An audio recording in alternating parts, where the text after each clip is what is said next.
하겠습니다. 네, 우리 하나님 말씀 받겠습니다. 이 복된 시간 우리에게 주시는 하나님 말씀은 구약 성경 이사야 6장 1절에서 13절까지 말씀입니다.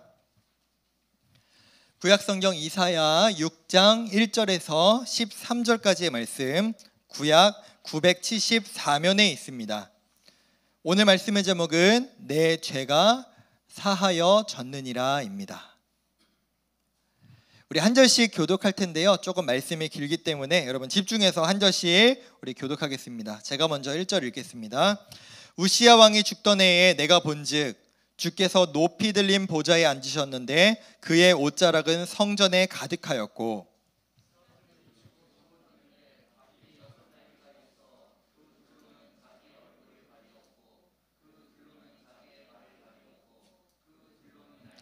서로 불러 이르되 거룩하다 거룩하다 거룩하다 만군의 여호와여 그의 영광이 온 땅에 충만하도다 하더라.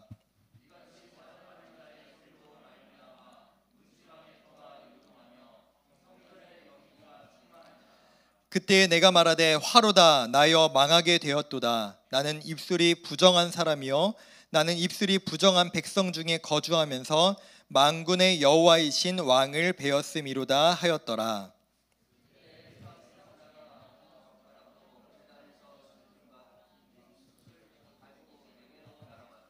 그것을 내 입술에 대며 이르되 보라 이것이 내 입에 닿았으니 내 악이 제하여졌고 내 죄가 사하여졌느니라 하더라.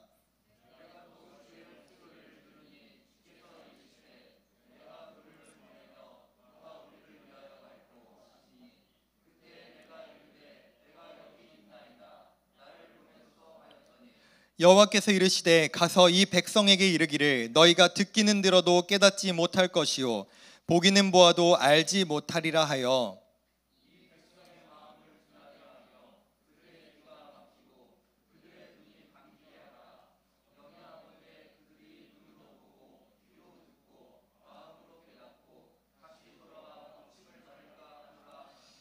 내가 이르되 주여 어느 때까지니까 하였더니 주께서 대답하시되 성읍들은 황폐하여 주민이 없으며 가옥들에는 사람이 없고 이 토지는 황폐하게 되며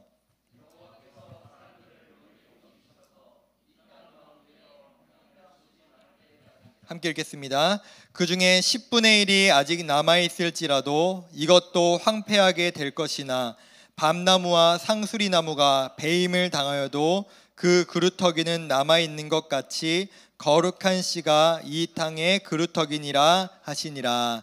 아멘. 사랑합니다. 네, 사랑합니다 여러분. 오늘도 많은 친구들이 예배 자리에 나왔는데 감사합니다. 오늘 말씀이 좀 어렵죠. 무슨 얘기인지 막 천사도 나오고 뭐 하나님께서 막 말씀을 주시는데 무슨 얘기인지 잘 모르겠고 하는데 오늘 말씀을 제가 좀 찬찬히 1절부터 좀 설명을 해드리면서 말씀을 전해드리려고 합니다. 오늘 우리가 읽은 말씀은 1절에서 우시야 왕이 죽던 해라고 시작합니다. 그러니까 어떤 왕이 죽던 해라는 것은 그 왕이 죽던 그 해가 사람들이 우시야 왕이 죽었던 그때 그때 내가 알지 그때 내가 기억하지 라고 할 만큼 기억에 잘 남는 시대 또 그 연도였다는 거예요. 아마도 제가 살면서 제가 지금 이게 30년 넘는 이제 세월을 살면서 과연 역사적으로 기록이 될 만한 해가 언제일까? 역사책에 기록될 만한 기억에 남는 해가 언제일까를 생각해 봤는데 원래 사실은 그 전까지는 2002년 월드컵이었거든요. 그래도 내 인생에 그게 조금 그래도 일단 대한민국 한정하에는 가장 좀 임팩트 있었던 해가 아닌가라는 생각이 좀 드는데 몇 년 전에 그게 좀 바뀐 것 같아요. 뭐 좋은 의미로든 나쁜 의미로든 2020년이 아마도 이건 국사뿐만이 아니라 세계사에 기록될 만한 사건이 있지 않았을까. 2020년 무슨 일이 있었죠?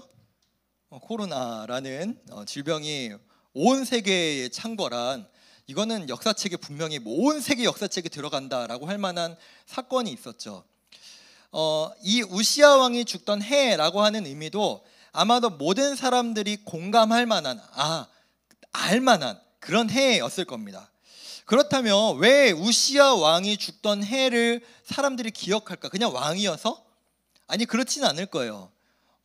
북이스라엘에는요, 여러분, 왕 중에 8일 동안 다스리고 왕위를 쫓겨나고 죽은 왕도 있고요. 그런 왕을 누가 기억하겠어요? 이 우시야 왕이라는 왕은 좀 특별한 왕이었다는 거죠. 어떻게 특별한가? 일단 여러분, 우시야 왕은요, 남유다에서 가장 오랫동안 다스렸습니다. 몇 년? 52년. 52년을 왕위에 올라 있었어요. 우리 조선시대에 왕이 올라 있었던 왕 중에 제일 오래 있었던 왕이 영조로 알고 있는데, 영조도 50년 넘는 걸로 알고 있는데, 와, 50년 넘게 왕위에 있었고, 근데 여러분, 왕위에 50년 넘게 올라 있었는데 되게 별 볼 일 없고 임팩트도 없고 사람들이 별로 알고 싶지도 않고 인기도 없다면은 기억하고 싶지 않겠죠. 근데 이 우시야 왕은요, 북이스라엘에 여로보암 2세가 있다면 남유다에는 이 우시야 왕이 있었다고 할 정도로 나름 남유다에서 부흥을 이끌었던 왕이에요. 역사적으로 봤을 때 보통 이제 훌륭한 왕이다, 우리 여러분 국사에서 배우듯이 보통 어떤 왕들을 훌륭한 왕이라고 해요? 문화를 창궐하게 하고 전쟁을 해서 승리해가지고 땅을 넓히고, 그리고 백성들이 잘 살고 잘 먹고 잘 살고, 이런 왕들을 우리는 보통 좋은 왕이고 역사적으로 좀 대왕자 이렇게 붙이는 왕이잖아요. 세종대왕, 광개토대왕 같이 그런 왕이잖아요. 이 우시야 왕이 남유다에서 그런 왕이었습니다. 오랫동안 다스리기도 다스렸지만 이 남유다를 잘 살게 만들었던 왕이 이 우시야 왕이었어요. 여러분 보세요. 여러분들에게도 당연하겠지만 어떤 지도자가 사람들에게 인기가 많을까요? 1번 모든 백성들에게 종교적 개혁과 모든 백성들이 예배를 잘 드리도록 신앙의 교육을 시킨 왕 1번. 2번, 모든 백성들이 잘 먹고 잘 살고 우리나라는 진짜 자랑스러워라고 할 만큼 나라를 강대국으로 만든 왕. 어떤 왕이 인기가 많을까요? 1번, 2번. 2번이겠죠. 당연하죠. 당연할 겁니다. 2번이 훨씬 인기가 많을 거예요. 이 우시야 왕이 그런 왕이에요. 그러니까 백성들에게 이 우시야 왕이 종교적으로 하나님을 잘 섬기고 못하고를 떠나서 일단 자기네들을 잘 먹고 잘 살게 만들어줬기 때문에 인기가 있는 왕이었습니다. 그러니까 여러분, 이랬던 왕이 죽었어요. 백성들이 어땠을 것 같아요? 슬펐겠죠. 이제 우리나라 다음 왕이 누굴까? 우리는 이 우시야 왕 같은 훌륭한 왕을 만날 수 있을까? 라는 그런 마음이 있었을 겁니다. 근데 여러분, 이 우시야 왕이요, 나라를 잘 다스리다가 말년에 사고를 하나 치는데요. 어떤 사고를 치냐면요, 역대하 26장에 이런 기록이 있습니다. 역대하 26장 우리 보겠습니다. 이렇게 합니다. 그가 우시야 왕이에요. 우시야 왕이 강성하여짐에, 그러니까 권력이 막 어마어마해진 거죠. 백성들한테 인기도 많고, 마음이 교만하여 악을 행하여 누구에게 범죄를 했느냐? 하나님 여호와께 범죄하되 곧 여호와의 성전에 들어가서 향단에 분향하려 한지라. 여러분, 저 여호와의 제단에 올라가서 저 향단에 분향할 수 있는 것은 오직 제사장만 가능합니다. 근데 왕이 지금, 내가 지금 권력이 이 정도고 내가 이 정도 훌륭한 왕이면 내가 이 정도 할 수 있지 않아? 라고 하면서 자기가 힘으로 강제로 그 자리에 올라가서 제사장이 해야 될 일을 왕이 지금 해버린 거예요. 마치 이런 거죠. 교회 안에 이 강단에서 설교할 수 있는, 사실은 그 자격을 부여받는 건 목사죠, 목사. 근데 교회 안에 어떤 부자 성도가, 권력도 있고 부자인 성도가 갑자기 나 돈도 많고 나 인기도 많고 나 힘도 있어, 비키세요, 나도 좀 여기서 할 말 좀 합시다 라고 한다면 이거는 진짜 안 되는 거잖아요. 근데 여러분, 그 정도의 수준이 아니고요. 지금 이거는요, 어느 정도냐, 우시야 왕이 그럼 과연 여기서 이런 의문을 품을 수 있어요. 몰라서 그럴 수 있다. 왕이면은 나름 기름을 부음 받았고, 하나님께서 기름 부으셨고 제사장도 기름 부음 받았고 뭐 동일한 위치라고 생각해서 올라간 거 아닐까. 근데 여러분 실제로 성경을 보시면요, 80명이나 되는 제사장이요, 이 왕 앞에 가서 말려요. 왕이시여 절대 안 됩니다, 이건 아닙니다, 이건 절대 아닙니다 라고 말림에도 불구하고 올라가서 자신이 나는 대단해, 나는 훌륭해, 나는 니들과 달라 라고 하는 교만한 마음으로 범죄를 저지르고 맙니다. 결국엔 이 훌륭하게 인정받았던 우시야 왕은 하나님의 저주를 받아서 나병이라고 하죠, 문둥병이라고 하는 피부병에 걸려서 평생 죽을 때까지 성 한켠에 격리되어서 살다가 죽게 됩니다. 그러니까 아마 많은 사람들이 이런 생각을 가졌을 것 같아요. 아니 왜 저 훌륭한 왕이 왜 저런 실수를 해가지고 저렇게 안타깝게 죽을까, 아쉽게 죽을까 라는 마음을 가졌겠죠. 이 두 사람의 인물을 볼 건데, 첫 번째 지금 우리 우시야 왕을 봤어요. 두 번째 인물은 우리가 성경에 많이 나오는 이사야라고 하는 선지자입니다. 여러분 이 이사야는요 어떤 사람이었냐면요, 1장 1절부터 5장까지, 우리가 지금 6장을 읽었잖아요. 1장부터 5장까지 이사야가 어떠했는지에 대해서 성경이 기록하고 있고, 이제 이사야가 사실 1인칭이거든요. 어떻게 기록하냐면은 이 이사야가 이 남유다를 향해서, 남유다 모든 이스라엘의 백성들, 이 남유다 백성들을 향해서 심판의 메시지, 저주의 메시지를 퍼부어요. 너희는 다 망할 거야. 너희는 이딴 식으로 하나님 제대로 안 섬기고, 너희 예배도 제대로 안 드리고, 너희 이런 식으로 살다간 결국에 너희 다 죽고 나라도 망할 거고, 너희 다 포로로 끌려갈 거고, 너희는 다 이제 울게 될 거고 통곡하게 될 거고, 이 얘기를 1장부터 5장까지를 쭉 해요. 이 말이 틀린 말은 아닌데요, 여러분 1장부터 5장까지 이 무서운 얘기들을 계속했다는 거예요, 이사야가. 근데 그 와중에 오늘 6장에 딱 넘어와서 이사야가 또 살면서 경험할 수 없는 어떤 신비한 일을 경험하게 되는데, 어떤 일이었냐? 하나님을 봐요. 우리는 평생에 못 볼, 우리 죽어서나 이제 천국에 가서 하나님을 만나야 될 것 같은데, 우리는 평생 경험할 수 없는 그 경험을 이사야가 하죠. 하나님의 영광을 보고, 그뿐만이 아니라 천사도 목격을 합니다. 여러분 이사야가 지금까지 남유다 백성들을 향해서 심판의 메시지, 저주의 메시지를 퍼부었던 그 자신의 배경 가운데 여러분 어떤 마음이 있었을까요? 나는 너네랑 달라. 너네는 형편없고 너희는 하나님 앞에 범죄자고, 나는 그래도 선지자잖아. 나는 너희보다 괜찮아. 나는 너희보다 나아.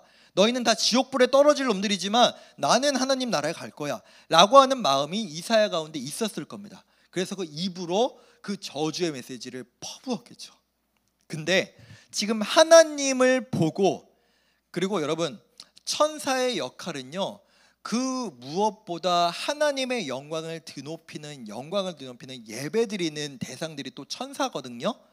그 천사가 지금 하나님 앞에 예배드리는 모습을 지금 본 거예요. 오늘 성경이 좀 어렵잖아요. 이 장면이 어떤 모습이냐?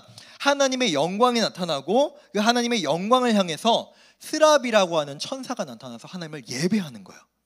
그 모습을 보자마자 이사야가 지금 무엇이라고 말했냐? 우리 5절 함께 보겠습니다. 5절에서 이렇게 말합니다. 그때에 내가 말하되 화로다 나여 망하게 되었도다.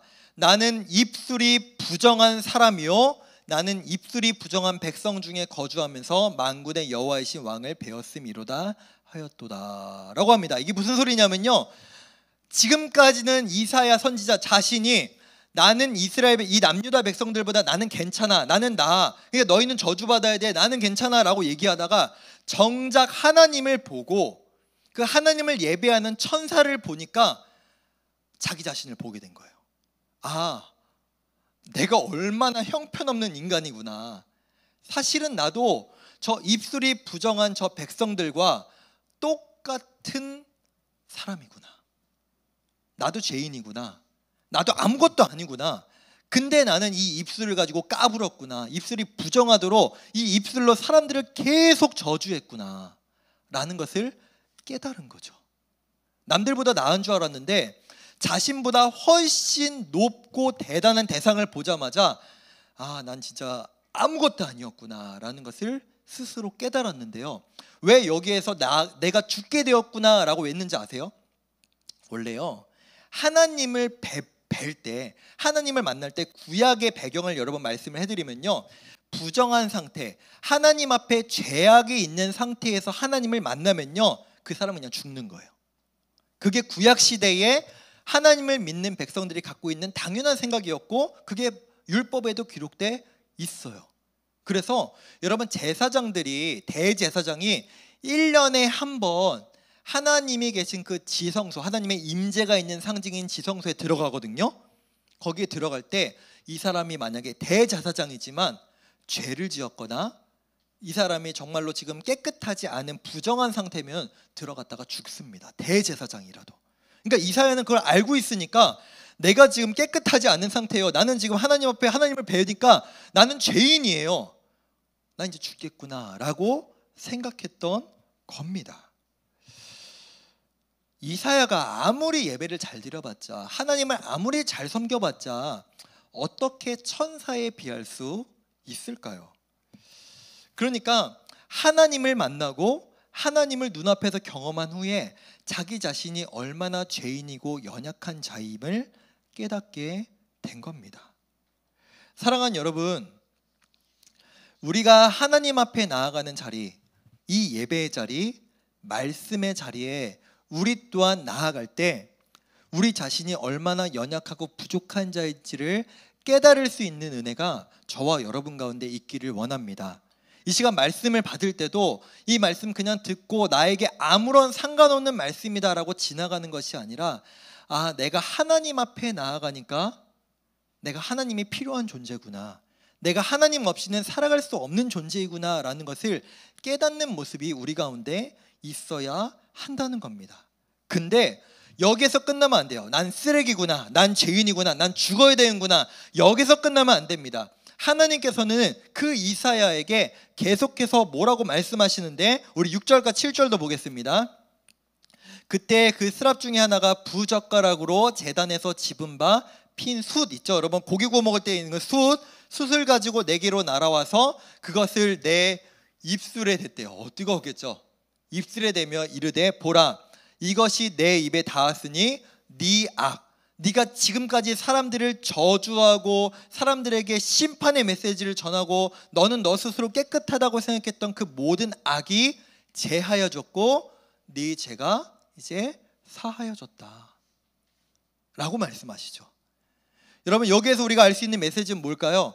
하나님은 우리의 죄를 보시고 심판하길 원하시는 분이 아니에요. 너 죄 지었어? 너 지워. 너 죄 지었어? 너 이 벌.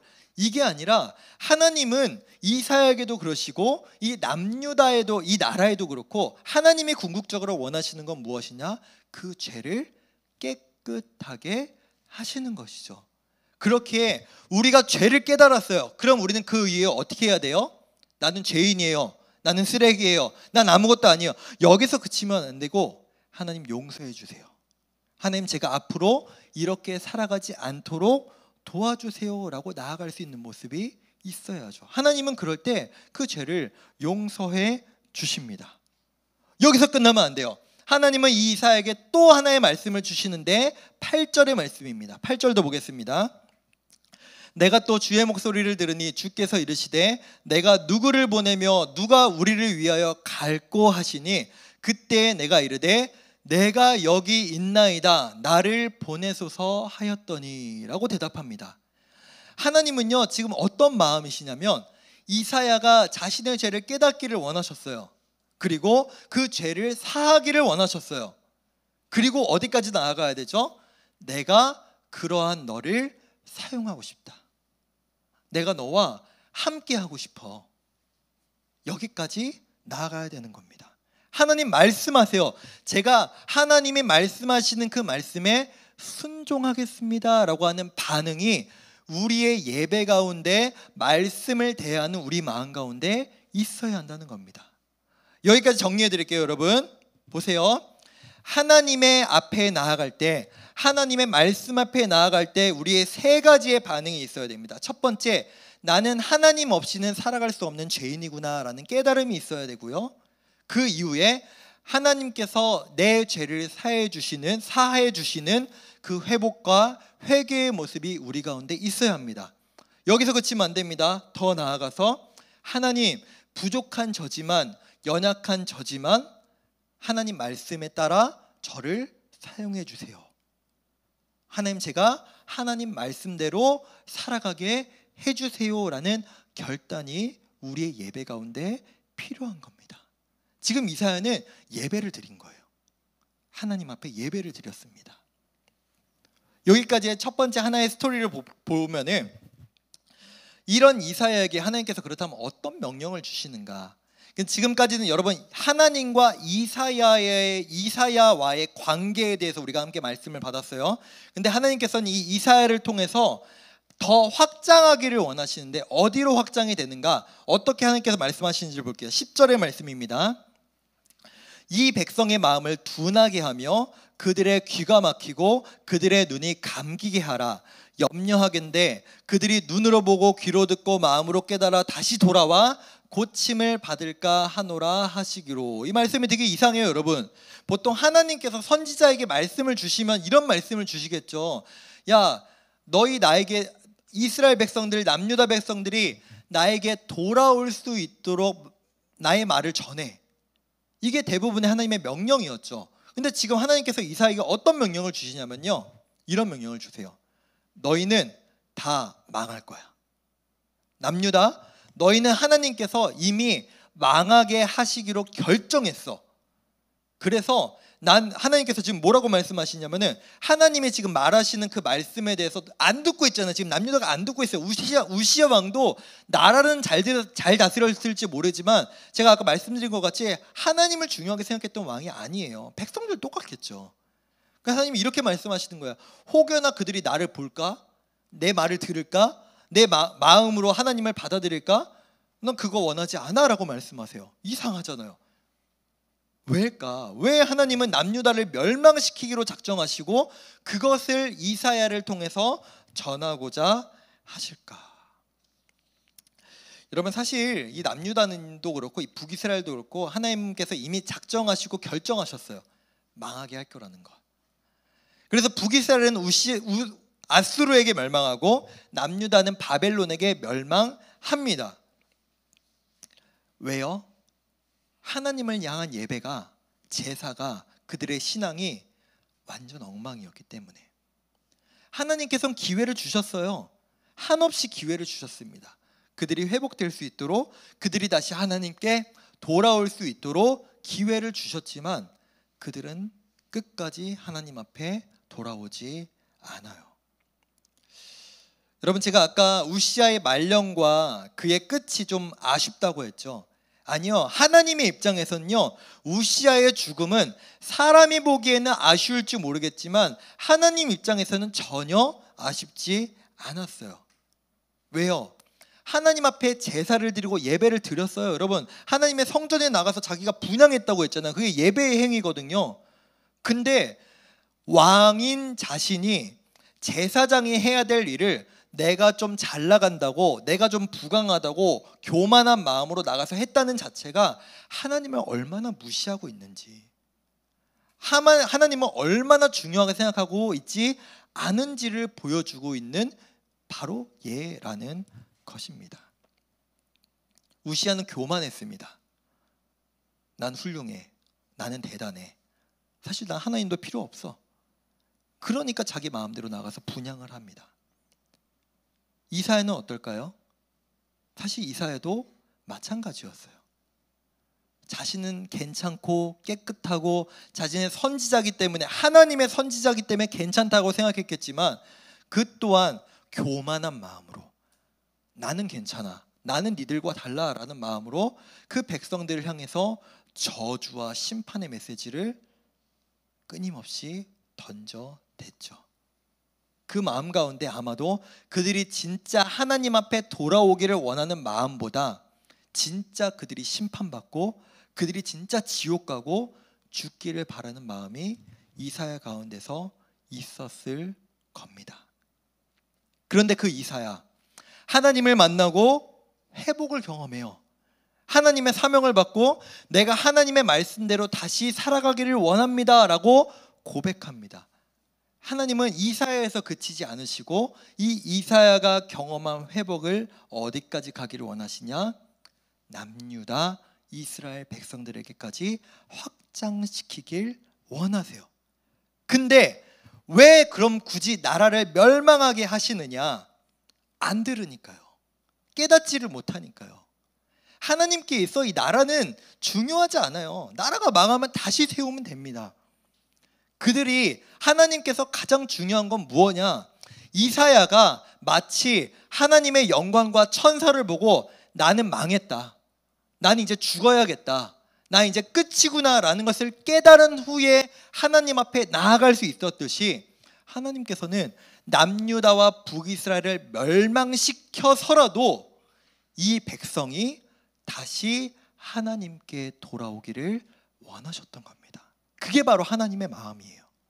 그래서 오늘 말씀 13절에서 이렇게 말씀을 하십니다. 13절에서 이렇게 말씀하세요.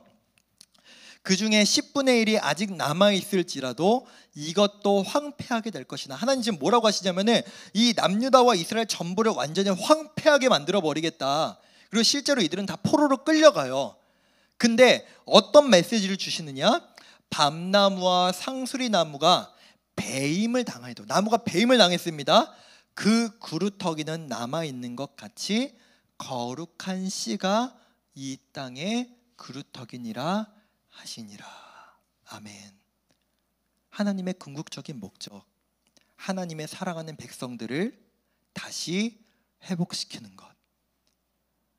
여러분, 교회 주변에 요 후곡마을 주변에 나무들 봤어요?